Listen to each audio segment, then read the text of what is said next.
Lakini pia vile vile amezungumza kuhusiana masala ya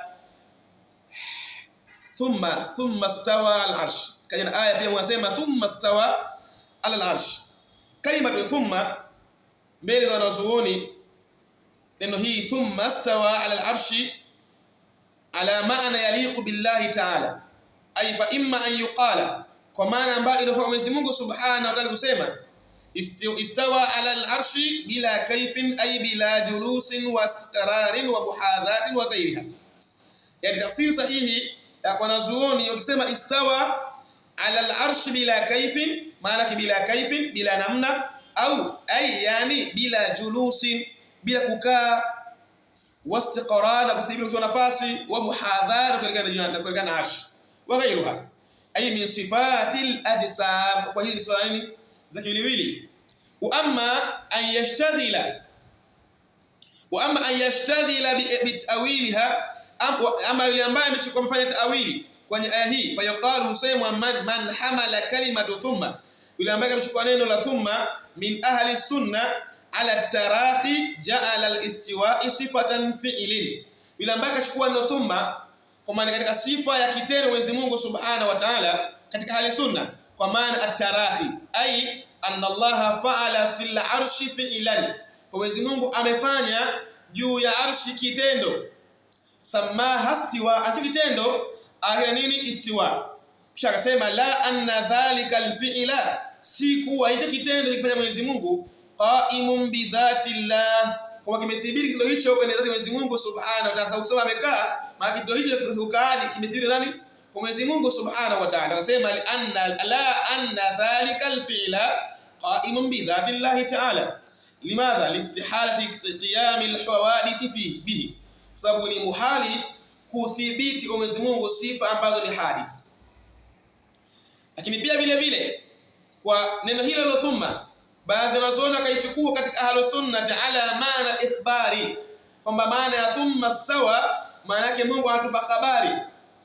Yaqulu, anasema inna thumma fi qawlihi azza wa jalla thumma stawa ala al-arshi laysat bitartibi fi al-huduth, si katika mpangilio wa uzukaji wa vitu, walwuqu'i walhuqu, na kutokezea kwa vitu, walhusul na kupatikana, inma hiya at-tartibu fi al-ikhbari, ni mpangilio katika habari, yani bi'annahu qahirun, ay yani anna Allah yukhbiruna bi annahu khalaqa as-samawati wal arda, Mungu kwa habari kwamba yeye ndiye ambaye aliumba mbingu na ardhi fi 6 ayyam, katika siku 6. Thumma yukhbiruna, kisha Mungu huyo anatoa habari bi annahu qahirun lil arsh, kwamba yeye ndiye ambaye anaiteza nguvu arshi, alladhi huwa a'zamu minhuma, ambayo hiyo arshi ni kubwa zaidi kuliko hizo mbingu na ardhi. Kwa Mungu anatoa habari yeye ndiye ambaye anaiteza nguvu arshi, ambayo arshi ni kubwa zaidi kuliko mbingu na ardhi. Nadhiran dhalika qawluhu ta'ala, mfano wa hilo ni kauli Mungu Subhanahu wa Ta'ala kusema thumma Allahu shahidun ala ma yaf'alun, thumma Allahu shahidun ala ma yaf'alun, sura Yunus. Anasema ma anna shahadatuhu, moja kwamba ushahidi wa Mwenyezi Mungu Subhanahu wa Ta'ala, ay ittila'uhu, kule kujua kushughulia kwake, wa ilmu na kujua kwake asaliyu. Maana yake thumma haija kwa maana ya nini, ya maana tartibul al-huduthi, maana hoja ni thumma kwa maana tartibul akhbari, kwa habari kama yeye Mwenyezi Mungu Subhanahu wa Ta'ala ni ambaye ni mwenye kujua na mwenye kuchungulia ushahidi juu ya nini wa viumbe wake. Hii ilikuwa ni maana ya thumma. Ziko maana nyingi ambazo hatutaki kutoailisha maana kipindi chetu katika mada hii, lakini wamekuja na kauli au na mada kuhusiana na tafsiri aliyotoa mmoja katika wanazuoni wa utaalamu wa lugha ambaye anaitwa al-Imam Muhammad ibn Ziyad al-Ma'ruf ibn al-Arabi.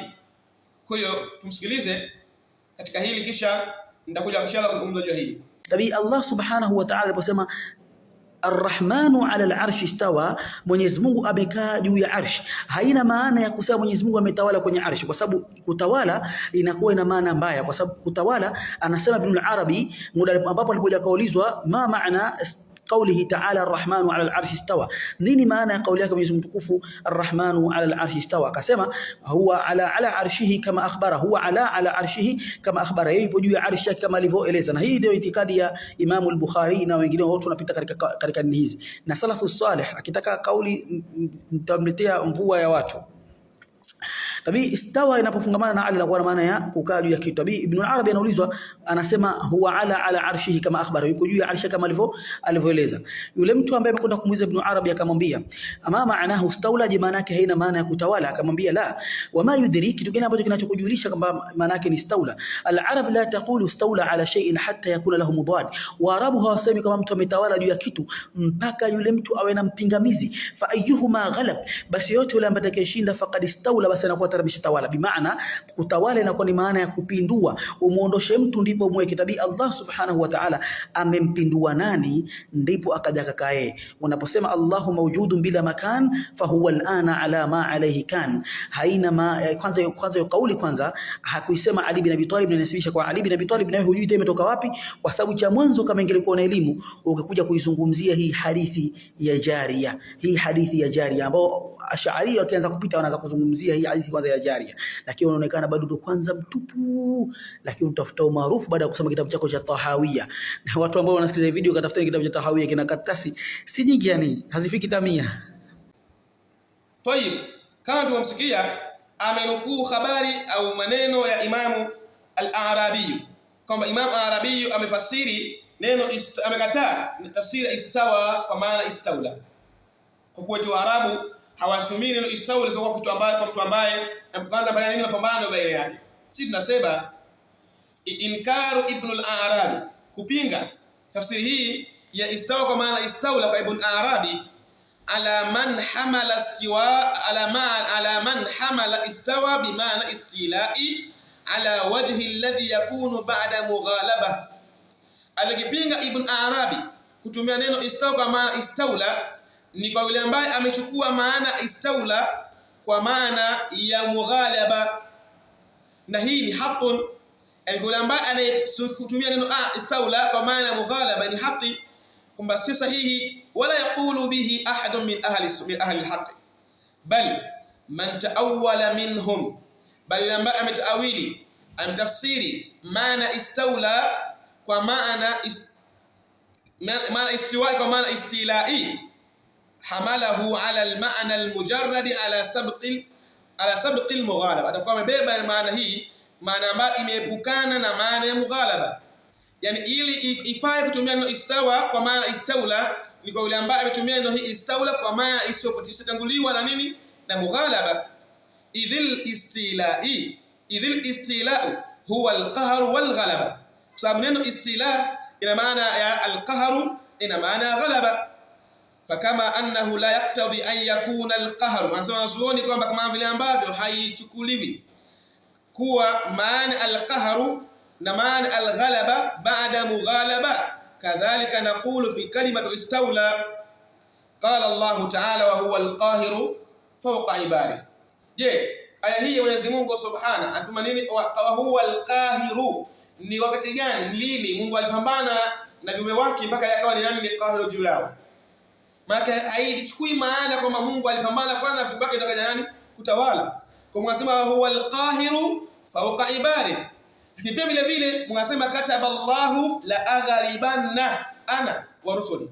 Kalimatu la aghlibanna, hii aghlibanna si kwamba imetanguliwa na mapambano baina ya Mungu na viumbe wake, hapana. Kwa hiyo si kwamba kila neno linapokuja istawla kwa maana inakuja kwa maana nini ya al-mughalaba. Kwa alipinga Imam al-Arabi kutumia neno istawa kwa maana istawla kwa yule ambaye ametumia neno hiyo kukusudia kusabqul mughalaba, kutanguliwa na nini na mapambano baina yake na kiumbe wake. Lakini pia hii kauli ya Ibn Arabi kuna riwaya mbili. Riwaya kwanza anasema baada ya kuulizwa atarifu fi lughati al-istiwa bimaana istawla, aliulizwa hivi, unatambua unajua katika lugha neno istawa kuja kwa maana istawla? Akisema la arifu, mimi sijui maana hiyo, maana hiyo haipo. Yani akakataa kwamba Waarabu haitumiki neno istawa kwa maana istawla.